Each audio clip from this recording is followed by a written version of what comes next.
Something unusual is unfolding in the global metals market right now, and most investors still don't fully understand what's behind it.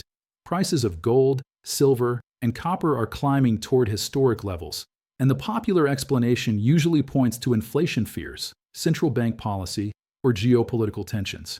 But the truth is, a far bigger force is quietly pushing this rally. A massive wave of liquidity coming out of China is pouring into commodities. And this isn't speculation or rumor. This is measurable capital movement. Over the course of this year, roughly $7 trillion worth of household time deposits in China are reaching maturity. That is an enormous pool of savings accumulated over years when families chose safety over risk due to property market instability and disappointing stock market performance. Now those deposits are expiring, and millions of households face the same question at the same time. Where should this money go next? And right now, a large portion of that money is flowing directly into commodities markets, especially precious metals. Let me be very clear here. This dynamic may be more important for gold and silver prices right now than Federal Reserve decisions, inflation numbers, or even geopolitical conflicts. Because when trillions of dollars are suddenly looking for returns in an economy where traditional investments look unattractive, that money will move, and it will move quickly. Real estate in China is no longer viewed as a guaranteed win. Property developers have struggled, prices in many cities have fallen, and confidence in housing as a safe store of wealth has weakened. Bank deposit rates remain low, offering little incentive to lock up money again for minimal returns. The stock market has been volatile, and regulatory uncertainty has scared many retail investors away. Bond yields are not attractive enough to absorb such massive savings. So capital is looking for alternatives. And right now, gold and silver are becoming the preferred destination. Before we go deeper, let me quickly say something to those watching around the world. One thing I enjoy about this community is how global it is. Every video gets comments from viewers in the United States, Canada, Europe, India, Australia, Southeast Asia, everywhere. So drop a comment telling me where you're watching from. It helps build perspective on how global investors are seeing these markets. And for anyone new here, one important reminder. This channel never asks for money. No paid memberships, no premium groups, no secret investment services. If someone contacts you pretending to represent this channel and asks for payment, it's a scam. Block and report them immediately. Markets are uncertain by nature. Anyone promising guaranteed outcomes is selling fantasy. Now, let's break down what is actually happening beneath the headlines. China's money supply, what economists call M2, is currently growing at around 8.5% annually. At the same time, nominal GDP growth sits closer to 3.9%. That gap matters, because it means money is being created faster than the real economy is expanding. And when that happens, excess liquidity has to go somewhere. Cash rarely stays idle. It looks for returns. Normally, that money would flow into business investment, real estate, or productive sectors. But right now, those avenues are struggling. China's property sector remains under pressure. Fixed asset investment has weakened. Bank lending growth has slowed compared to previous years. So instead of flowing into factories, housing, or new infrastructure, liquidity is increasingly flowing into financial markets, and commodities futures markets are seeing record activity. But here's an important distinction. The surge we're seeing is not being driven primarily by industrial demand. Factories are not suddenly consuming massive additional volumes of metals. Instead, the driver is financial capital searching for yield. Let's look at silver as an example. Recent market data shows silver prices stabilizing and rebounding after earlier weakness. Supply remains tight in certain regions, especially around Shanghai, where premiums have remained elevated relative to benchmark contracts. But there's a catch. At these high premiums, actual physical transactions have started to slow down. Suppliers report that deals become harder to close when premiums get too expensive for buyers. This tells us something important. While futures markets are pushing prices higher, physical buyers are becoming cautious. In Shenzhen, one of China's largest physical trading hubs, purchasing enthusiasm has cooled. Buyers are waiting. Transactions are weaker than before, so we're seeing an interesting divergence. Paper markets are surging on liquidity and speculation. Physical markets are showing hesitation. And historically, when these two move too far apart, eventually they reconnect. Either physical demand rises to justify prices, or futures markets correct to match physical reality. More often than not, the correction happens on the futures side. So here's a question for you. If you buy physical silver or gold in your country, what are premiums like right now? Are dealers charging more? Are buyers slowing down? Drop your local observations in the comments. Ground-level data often tells us more than headlines. Now, to understand why this liquidity surge may continue longer than many expect, we need to look deeper at the structural shift taking place in China. Remember those $7 trillion in maturing deposits? That money accumulated because households avoided risk during property market turbulence and uncertain equity returns. Time deposits offered safety, even if returns were modest. But now savers must decide what to do next. Let's examine their choices one by one. Real estate.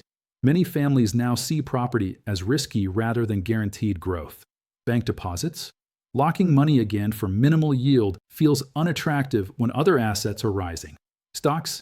Volatility and regulatory shifts have damaged investor confidence. Bonds. Returns remain too low to attract large flows from yield-seeking savers, which leaves precious metals. And gold, in particular, carries cultural importance in China that goes beyond pure investment logic. For many households, gold represents long-term security and preserved wealth.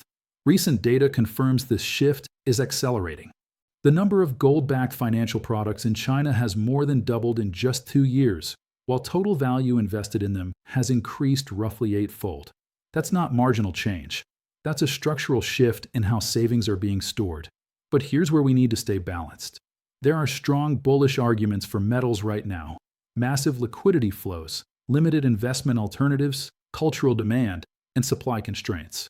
At the same time, there are real risks. When industrial buyers start stepping back because prices are too high, it suggests the real economy may not support current valuations. Manufacturing companies are cutting procurement instead of absorbing higher costs. That disconnect raises the possibility that financial markets are running ahead of fundamentals. And when markets move primarily on liquidity and speculation rather than consumption demand, corrections can happen suddenly. This doesn't mean prices must collapse.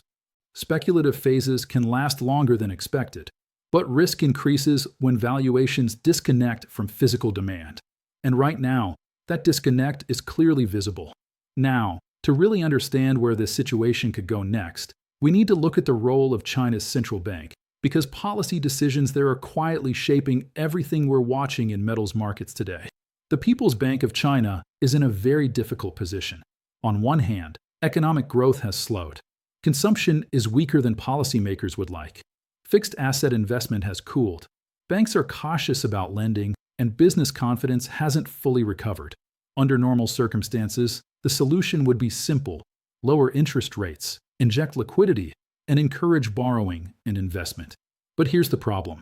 Every time liquidity increases, instead of flowing into productive economic activity, a large portion ends up in financial assets, commodities, stocks, and speculative trades. And right now, metals markets are absorbing a lot of that excess liquidity. So policymakers face a dilemma. If they ease aggressively, they risk inflating asset bubbles, including commodities. But if they tighten policy to cool speculation, they could damage an already fragile economic recovery. Historically, the PBOC prefers targeted measures instead of broad rate cuts. They try to direct money into specific sectors they want to support rather than flood the entire system with cheap money. But directing capital is easier said than done. When money supply consistently grows faster than the real economy, surplus cash inevitably looks for returns wherever it can find them. And commodities remain one of the easiest outlets. Now let's talk about risk, because this is where many investors get caught off guard. Today's metals rally is very different from the commodity boom between 2002 and 2011. Back then, China's massive infrastructure expansion created real industrial demand.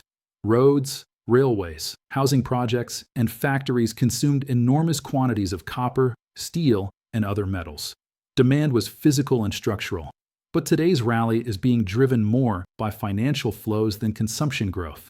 That makes the situation less stable. When price increases are supported by real demand, corrections tend to be moderate because buyers step in when prices become attractive. But when price moves are driven mainly by liquidity and speculation, corrections can become sharp once sentiment changes. And sentiment can change quickly. That's why understanding your time horizon matters. If you are a long-term holder of physical gold or silver, short-term fluctuations may not matter much. You're not trading leverage. You're not reacting to weekly price swings.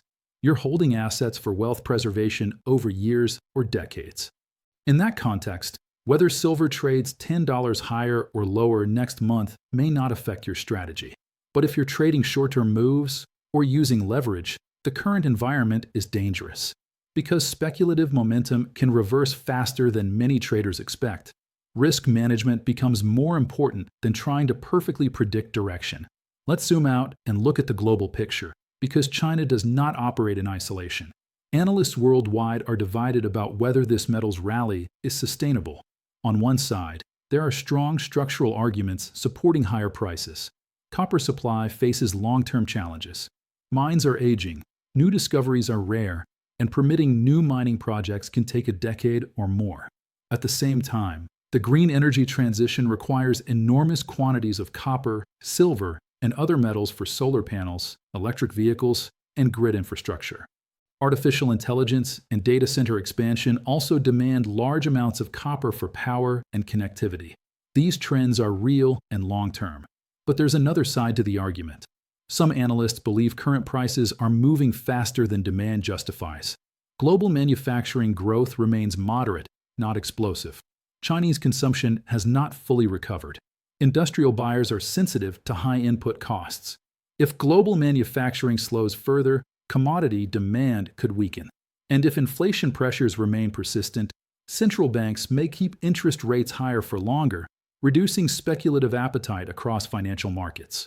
That's why global monetary policy matters here too. If the Federal Reserve, the European Central Bank, or other major central banks cannot cut rates as quickly as markets expect, liquidity conditions tighten and speculative flows into commodities could slow. Now let's connect this back to real market signals you can actually observe. In Shanghai, silver premiums that previously surged are now starting to compress as buyers resist higher prices. Suppliers are adjusting quotes downward because transactions become difficult when premiums remain too elevated. Meanwhile, physical trading hubs like Shenzhen are showing cautious behavior. Buyers are adopting a wait-and-see approach rather than aggressively accumulating metal. This is important. When futures markets continue rising while physical demand cools, that gap eventually closes.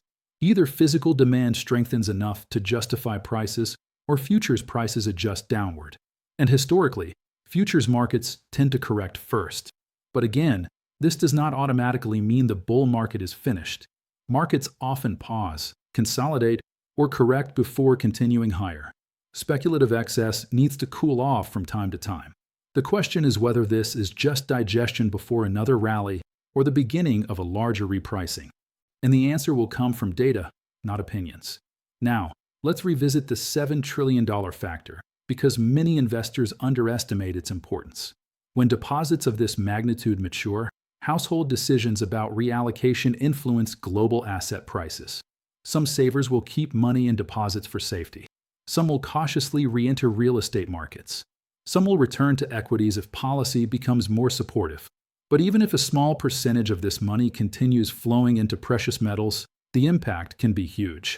Global annual silver production is roughly 800 million ounces. Gold production is around 100 million ounces per year. It doesn't take massive allocation shifts to move prices in markets with limited supply growth. However, sentiment cuts both ways. If prices correct sharply and investors feel burned, money can flow out just as quickly as it flowed in. Chinese retail investors have shown in other markets that enthusiasm can quickly turn into caution when losses appear. There's no guarantee precious metals will behave differently. And this is why understanding central bank policy constraints becomes so important. The PBOC is balancing economic support with financial stability concerns. If liquidity keeps leaking into speculative markets rather than productive investment, policymakers may feel pressure to intervene. But targeted measures don't always work smoothly. The core issue remains structural. Liquidity creation is still outpacing real economic absorption. Until that gap closes, money will continue seeking returns wherever it can. And right now, metals markets remain one of the easiest outlets. So the real question becomes, how long can this dynamic persist? Will household reallocation into precious metals accelerate as more deposits mature? Or will some trigger cause investors to become cautious again? That answer will determine whether metals continue climbing or enter a corrective phase.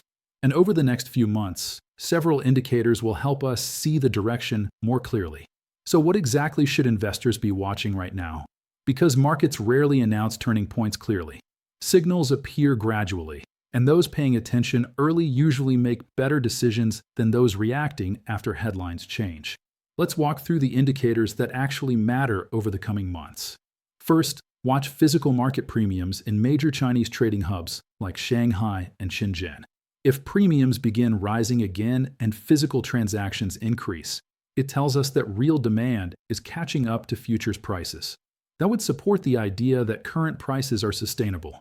But if premiums continue compressing and physical buyers remain cautious, it suggests futures markets may have run too far ahead of reality. Second, pay attention to futures market positioning. When speculative money floods into commodities, trading volumes and open interest rise rapidly. Positioning becomes crowded, and markets become vulnerable to sudden reversals when traders rush to exit at the same time. Extreme optimism often precedes corrections, just as extreme pessimism precedes rallies. Third, monitor policy signals from Beijing. Any shift in tone from the PBOC or government regulators regarding commodity speculation could move markets quickly. If policymakers decide speculation is harming manufacturing margins or creating financial instability, they could introduce measures to cool activity. And markets react fast to policy surprises. Fourth, watch global manufacturing trends. If manufacturing activity accelerates globally, metals demand strengthens naturally, supporting current prices. But if PMIs weaken and factories slow production, industrial consumption falls, putting pressure on metals markets. Right now, signals are mixed, not catastrophic, but not booming either. Finally, keep an eye on fund flows into gold-backed financial products and commodity investment vehicles. The rapid growth we've seen over the past 2 years confirms real capital reallocation is happening. But if flows slow or reverse, that tells us enthusiasm is cooling. All of these indicators together help us understand whether this rally has long-term support or whether it is primarily liquidity-driven. Now let's step back and talk about practical implications for different types of investors, because strategy matters more than opinions. If you're someone holding physical precious metals as long-term insurance or wealth preservation, the Chinese liquidity dynamic actually strengthens your thesis. A large savings pool shifting even partially into metals creates persistent demand. Supply growth remains limited, and long-term currency debasement concerns still exist globally. Short-term price swings don't change that big picture. But if you're trading shorter time frames, the situation looks very different. The divergence between paper markets and physical demand increases volatility risk. Speculative positioning can unwind suddenly. Momentum trades work until they don't. That means position sizing, stop-loss discipline, and risk management become critical. Being right about direction doesn't help if leverage wipes out your capital before the move plays out. And if you're someone considering entering metals markets now, timing becomes tricky. At current levels, prices already include a significant speculative premium. That doesn't mean prices cannot go higher, but it does mean you are buying momentum rather than value. Buying momentum requires different expectations and tighter risk controls. So the key question becomes psychological as much as financial. Are you more afraid of missing further upside or more afraid of being caught in a correction? Every investor answers that differently. Some investors prefer missing part of a rally rather than risking losses. Others accept volatility to capture potential gains. Knowing your own risk tolerance matters more than copying someone else's strategy. Let me ask you directly, how are you viewing the current metals market? Do you see this as the early stages of a long-term bull market fueled by structural demand and liquidity flows? Or do you worry that speculative excess is building and a correction is overdue? Drop your thoughts in the comments. Community insight often reveals sentiment shifts before data does. Before moving toward the final conclusions, I want to clarify something important. This analysis isn't about predicting exact price levels or timing market tops and bottoms. Nobody can consistently do that. The goal is understanding probabilities and risk. Markets are influenced by flows, psychology, and policy decisions as much as by fundamentals. And right now, flows clearly favor precious metals. But flows can change. Liquidity that pushes prices upward today can move somewhere else tomorrow if conditions shift. Which brings us to the key issue investors should keep in mind. Current momentum is strong, but the foundation supporting it needs continuous confirmation from physical demand and economic activity. Without that confirmation, rallies become fragile. Now, let's prepare to summarize everything we've covered so far, because there are 3 big conclusions investors should walk away with. And understanding these conclusions helps separate emotional reactions from rational decision-making. We'll break those down next. So let's bring everything together and walk through the 3 major takeaways investors should remember from everything we've discussed. Because markets are noisy, opinions are everywhere, and it's easy to get distracted by short-term headlines. But long-term success usually comes from understanding the bigger forces driving price movements. Here's takeaway number 1. The liquidity wave coming out of China is real, measurable, and powerful. Money supply growth has significantly outpaced economic expansion, creating excess liquidity that needs somewhere to go. At the same time, roughly $7 trillion in household deposits are maturing this year, forcing millions of savers to reconsider how they store wealth. Real estate no longer looks safe. Bank deposits offer weak returns. Stock markets feel uncertain. Bond yields are uninspiring. So precious metals are emerging as one of the few alternatives that people trust. The rapid growth in gold-backed financial products and the surge in futures trading volumes confirm that this is not just a small shift. It represents a meaningful change in savings behavior. And even small allocation shifts from such a massive savings base can move global metals markets. Takeaway number 2. The divergence between futures markets and physical demand is a warning sign investors cannot ignore. Paper markets are pushing prices higher, but physical transactions are showing signs of fatigue at elevated premiums. Industrial buyers are slowing purchases instead of paying inflated prices. Traders dealing with physical metal are becoming cautious. History shows that when paper prices rise faster than physical demand, eventually the gap closes. Sometimes physical demand catches up. More often, futures markets correct. That doesn't automatically mean a crash is imminent. Markets frequently consolidate before continuing higher, but it does mean risk levels are elevated compared to earlier stages of the rally. Positioning should reflect that reality. Takeaway number 3. The People's Bank of China faces a difficult balancing act that may prolong this unusual situation. They need to stimulate growth in a slowing economy, yet they also want to avoid creating asset bubbles. Too much easing risks pushing more money into speculation. Too much tightening risks hurting recovery. Targeted measures can only go so far when liquidity creation continues exceeding real economic absorption. Until that imbalance narrows, surplus money will keep searching for returns, and commodities remain an attractive destination. So where does this leave investors? The honest answer is uncertainty remains. There are strong long-term arguments supporting precious metals, supply constraints, currency concerns, green energy demand, and structural investment shifts. But the speed and magnitude of the current rally suggest speculative elements are also at play. Opportunity and risk are rising together. For long-term holders, short-term volatility may not change the thesis. Wealth preservation strategies operate on multi-year horizons, not monthly price swings. For short-term traders, however, caution is essential. Momentum trades can reverse quickly, especially when driven by liquidity rather than fundamentals. And for investors considering new positions, understanding that you are buying strength rather than value is critical. Momentum investing requires discipline and clear risk limits. The next several months will likely reveal more. We'll see whether Chinese household savings continue flowing into metals, whether policy shifts alter liquidity conditions, and whether global manufacturing demand strengthens enough to justify current prices. Physical market premiums will signal whether real demand is catching up. Central bank decisions will shape liquidity conditions, and investor sentiment will continue influencing price volatility. But here's the key reminder. Markets don't move based on narratives alone. They move based on flows of money. Right now, flows favor precious metals. But flows can change. And when they do, Markets adjust quickly, so position yourself according to your own risk tolerance, not someone else's conviction. Avoid emotional decisions. Size positions you can hold through volatility. And remember that being right about direction doesn't help if risk management is wrong. Before we wrap up, let me leave you with one final question. Are you more concerned about missing future upside in metals?